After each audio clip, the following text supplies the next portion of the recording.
Covering West Michigan to protect and alert you. This is News Channel 3, live at 6:30. Good evening. Thanks for joining us tonight. I'm Callie Rainey.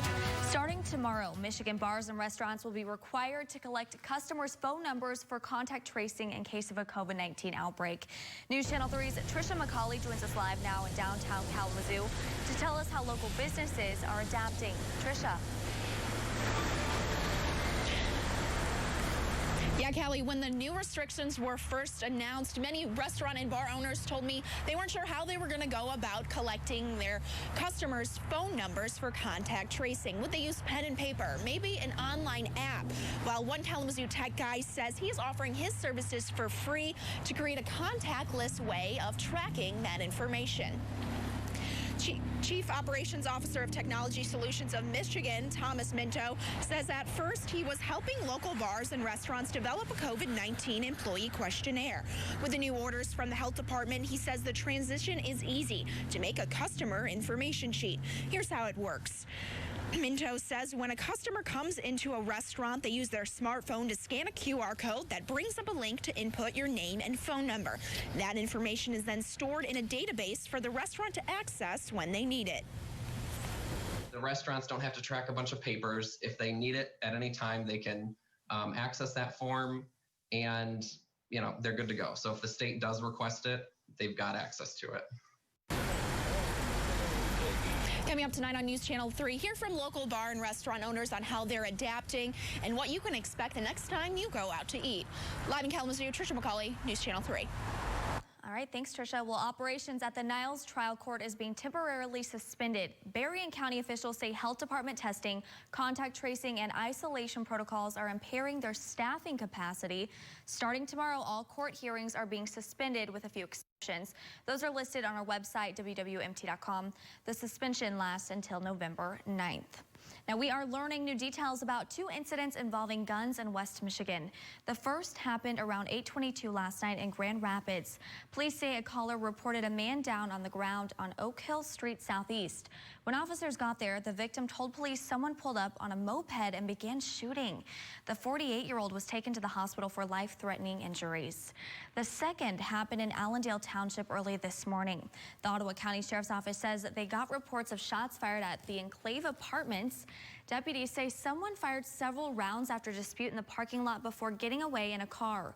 Police say no one was injured. Switching gears now, you are looking live over downtown Kalamazoo with our Peregrine Tower camera. The snow is still coming down. We saw that in Trisha's live shot. Meteorologist Will Haney is in the Weather Alert Center. And Will, thankfully, we don't have to get used to this weather just yet. Yeah, that's exactly right, Callie. It's a flashback to last winter. I know at least it was for me. But as we look at South Haven right now, the wave action is still significant. And right now, the waves still probably coming in over 10 feet easily. And the pier is essentially no longer with water easily washing over it. Our max wind gusts today over 40 miles per hour in many locations. We even had a gust at the Grand Haven Lighthouse of 60 miles per hour earlier this morning, upwards of 50 at the Muskegon Airport as well. So pretty impressive stuff. A few scattered outages, mostly up in Ottawa and Kent County. The biggest one that I saw was a little bit northeast of Grand Rapids. But yeah, the snow showers continue. They are going to taper off here in another couple hours. But if you find yourself under one of these decent snow showers, it looks like, just snow blowing around pretty significantly. We still have some gusts out there for sure, and you factor that wind in, it's feeling like the middle 20s right now in Kalamazoo. It's feeling like freezing in Allegan and upper 20s in South Haven. As we look at your evening, again, another few hours of these snow showers, but then we start to clear up late tonight. Temperatures falling eventually into the upper 20s overnight, but then a big warm up on the way. We'll detail that and a look ahead at our next chance of any precipitation in just a few minutes. The Biden plan is to imprison you in your home, but that's what you're going through right now with this governor. This governor, I got to tell you, your governor is not doing a good job. She is not doing a good job. President Trump back in Michigan speaking to supporters in the pivotal county that helped him win Michigan 4 years ago. This is the first of 3 stops in Michigan the president will have before Election Day. Dave Bondi has more on the president's message. President Trump coming back to Michigan once again. This would be the third time in the past 7 days. His supporters braving the cold, the wind, the rain, and the muck and the mud. They are here hoping that President Trump can pull it out on Election Day. Does anybody have a coat I could use, please? This is definitely not the right one.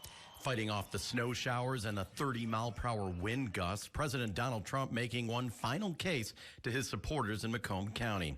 As with similar speeches in Michigan, Trump touting what he says is his success in revitalizing the auto industry that he says was destroyed by the Obama and Biden administration. We did a great job. We brought back your car industry. Your car industry was finished. You would have had nothing left. Just 1 day after Michigan reported its highest number of COVID-19 cases since the beginning of the pandemic, the president claiming success against the virus and laying the blame on China. It all came out of China, and they could have stopped it. They stopped it from going to the rest of China. The crowd once again chanting "Lock her up" when Trump talked about Governor Gretchen Whitmer and the claim that Michigan remains locked down. Your governor is not doing a good job. She is not doing a good job. Throughout the speech, the president painting a picture of what a Biden presidency would look like for the people of Michigan. They want to close down your factories, ship your jobs to China, eliminate private health care, destroy the suburb. President Trump is not done with Michigan. He will be in Traverse City and Grand Rapids tomorrow, ending his campaign in Grand Rapids, just like he did in the 2016 campaign. In Macomb County, Michigan, I'm Dave Bondi. There's a reason both presidential candidates have been frequent flyers to Michigan. So this is one of those pivotal states that people are looking to in some ways as a bellwether to try to see whether or not this election will be quite different than 2016. 4 years ago, the president narrowly won the state. It was the first time Michigan voted for a Republican since 1988. In a close race, the state's 16 electoral votes could help a candidate pass the needed 270 electoral votes. A close Senate race between Senator Gary Peters and John James could have an impact nationally, no matter who wins the White House. Today's stop in Macomb County isn't the president's only campaign event of the day. He is shuttling between rallies in 5 states. Democratic challenger Joe Biden has 2 events in Philadelphia. As Tom Hansen reports, while a new poll may show the former vice president in the lead, Election Day voting could shift the momentum. President Trump braved the Michigan cold and snow. Does anybody have a coat I could use, please? Portrayed himself as an outsider. I'm standing up to the global special interest who got rich bleeding America dry. You know that? And expressed confidence he's on the road to victory. But we're leading before we get to the race. No, they're very worried.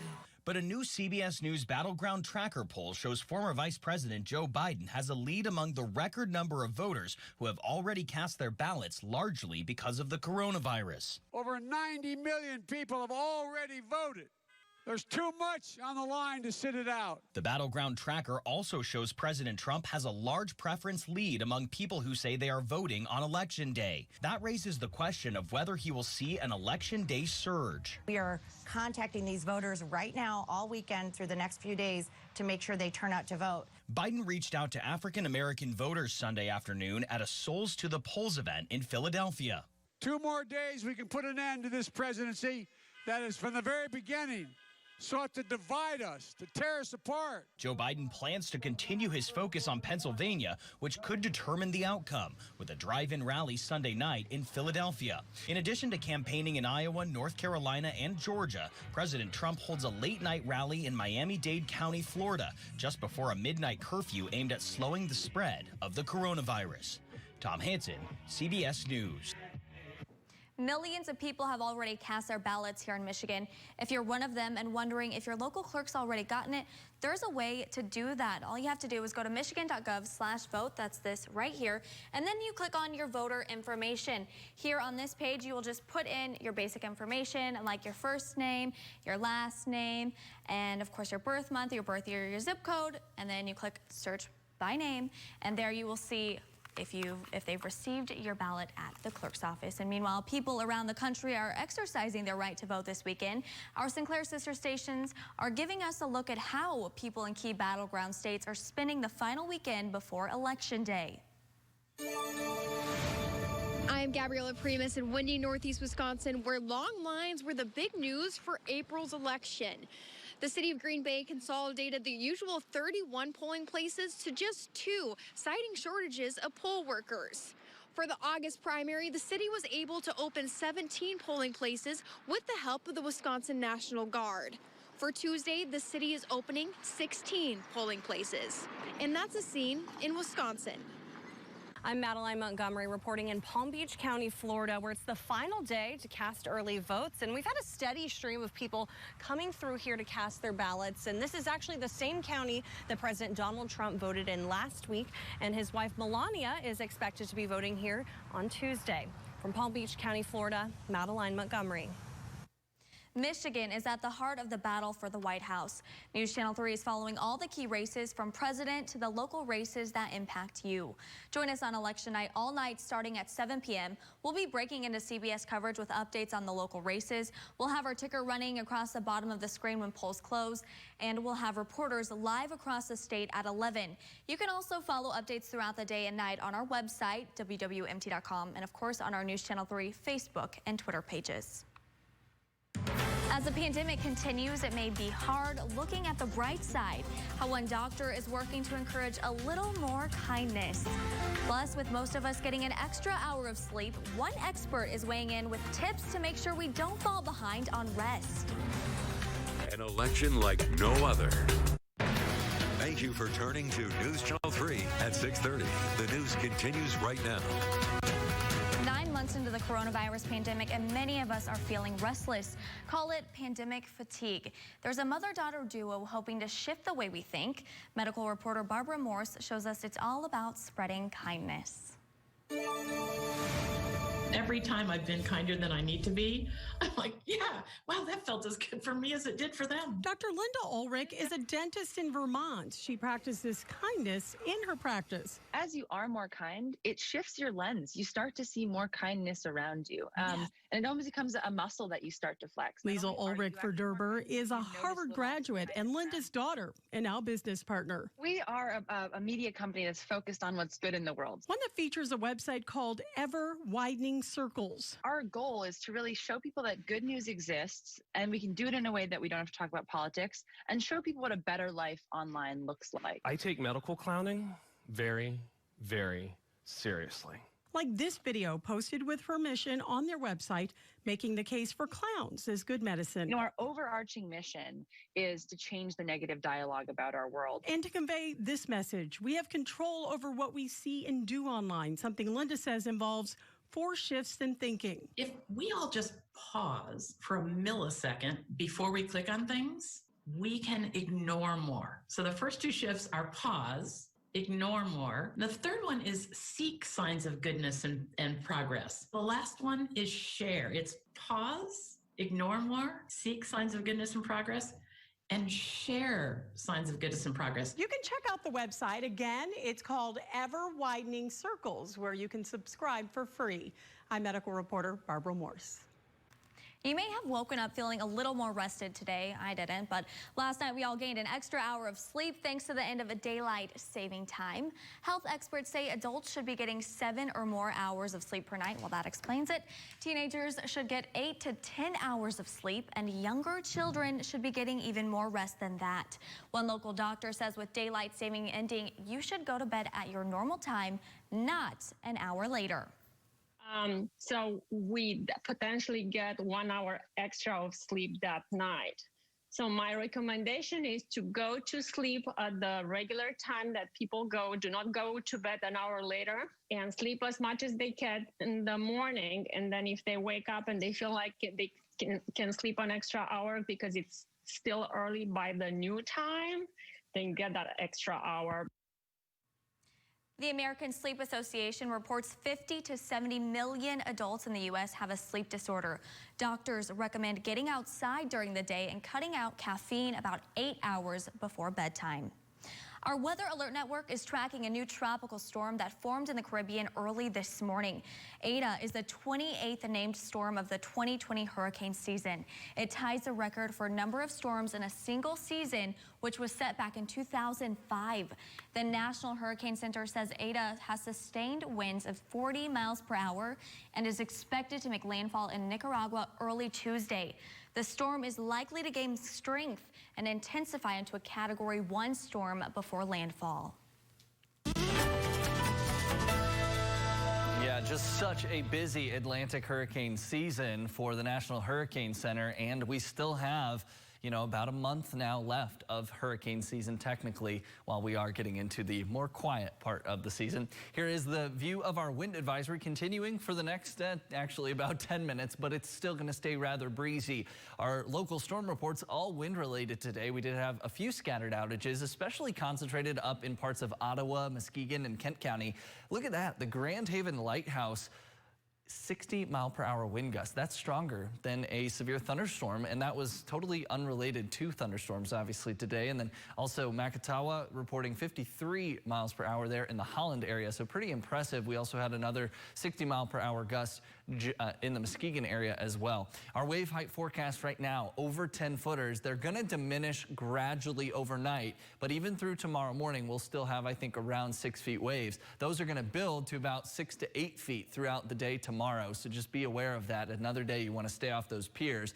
The snow showers on our side of the big lake, because those are being fueled by warmer, relatively, Lake Michigan waters. The water temperature, if you're curious, lower to mid-50s. Our air temperature, especially a few thousand feet off the surface of the earth, well below freezing. Live Doppler radar showing those scattered snow showers. They're off and on, but if you get underneath one of those, they can reduce visibility down to about 2 miles. So a decent amount of snow, but it's not sticking really on the roadways. That's the good news, because the ground temperature is well above freezing. Our temps right now, 34 in Kalamazoo, 32 at the freezing mark in Battle Creek, 33 in Hastings, 37 in Allegan, and then upper 30s at the lakeshore, again, thanks to the relatively warmer Lake Michigan waters. So hour by hour continues to wrap those snow showers out of here. By around 9, 10 o'clock, I think, we could still have some clouds lingering by that point, but gradual clearing expected overnight tonight. Temperatures by around 8 a.m. tomorrow morning. Again, keep in mind we get a little extra hour of daylight, so each hour of the day, if you think of it like this, is going to be a little bit warmer than, again, like a couple days ago. So 8 a.m. temps in the lower 30s. And then as we head throughout the rest of your day tomorrow, we're going to warm up. I think my clicker's battery just died. Oh, there it goes. Noon, 43 degrees. And then as we go throughout the rest of your day, we'll warm into the middle to upper 40s. I don't know what that was all about. Maybe it just quit on me. Inland wind gusts tomorrow up to about 30 miles per hour at the lakeshore. It's still going to be breezy, just not as significant as it was today. Our temperatures trending so much warmer, though, especially later this week. All good things must come to an end, though, by, I think, next week, as we look at like next Monday, Tuesday, things are going to turn a little bit more chilly. There's the large dip in the jet stream that brought our active day today. All that wind, the chilly air, watch what happens. That pushes off to the east in the next 24 hours. The jet stream, those tighter packed color bars up there, that is going to shift so far north. Keeps our weather really quiet. It also leads to that warm up. So overnight tonight, 26, a few snow showers, hit or miss these next couple hours, but then wrapping up. And for tomorrow, 48 degrees. Gorgeous shot from Bill of that blue moon last night rising. The only thing missing there is a witch flying across the moon. And looking ahead at your Maple Auto Group 7-day forecast, again, 40s for highs tomorrow, and then 50s, upper 50s, just shy of 60 by Tuesday. And as we look later in the week, a lot of 60s in store. So we're looking forward to that for sure. Going to be very enjoyable. Well, I was prepared to come to your rescue, just so you know. Oh, with the clicker, you were going to run over with the battery, save the day? Yeah, I've got you next time. Would have been much appreciated. But we didn't need it. We didn't need it. But that's 68? Yeah. Even better. Yeah, flirting with 70 next weekend. All right. Thanks, Will. Yeah. Well, many people are feeling election fatigue right now. One city is looking to change that with a unique election of their own. We investigate voting challenges. People in Minnesota are getting their vehicles screaming clean at one drive-through haunted house car wash. Check this out. Cars lined up at this haunted car wash in St. Paul. The unique business idea combines a much-needed car wash with a fun Halloween outing. Once inside, costumed employees scrub down your car with blood-colored soap, ew, in a workspace transformed with a fog machine, strobe lights, and decorations. Okay, that does admittedly look pretty neat. Spooky, I should say. Well, there's only one place you can vote as many times as you want for the right price. One town in Kentucky is hoping to provide some comic relief this election season. There are several names on the ballot for mayor of Rabbit Hash, Kentucky. That is the name of the city. Wow. But only one candidate is human. He's running against a donkey, a rooster, and 14 dogs. Not one, but 14. The title is currently held by Bryn, which is a rescue pit bull. Aww. This election is essentially a fundraiser for the Rabbit Hash Historical Society. It's also a welcome distraction for a lot of people during a very hectic election season. That is pretty cool. You know, I lived in Kentucky, but I did not ever hear about this town, Rabbit Hash. Rabbit Hash, Kentucky. So, I mean, I've got to know, what does this mayor get to decide on? You know, I got to go in on Diesel right there. I just like that name. I do like the name dog, Diesel. Oh, but Also, look at Pick Poppy. I know. That'd be a contested race, I'm sure, down there. Yeah. Well, we don't have any puppy elections near us, unfortunately, but we do have a lot of really gorgeous weather. 48 the high tomorrow. That's after a pretty cold start. Just be aware of that. 26 in the morning, but that's the last morning low we see in the 20s in the next 7 days. And by the end of the week, next weekend, flirting with 70 degrees. It's like the Men's Warehouse. You're going to love your 7-day forecast. I am loving it. Yeah. All right. Thanks for joining us tonight. I just fell apart at a 5-year-old's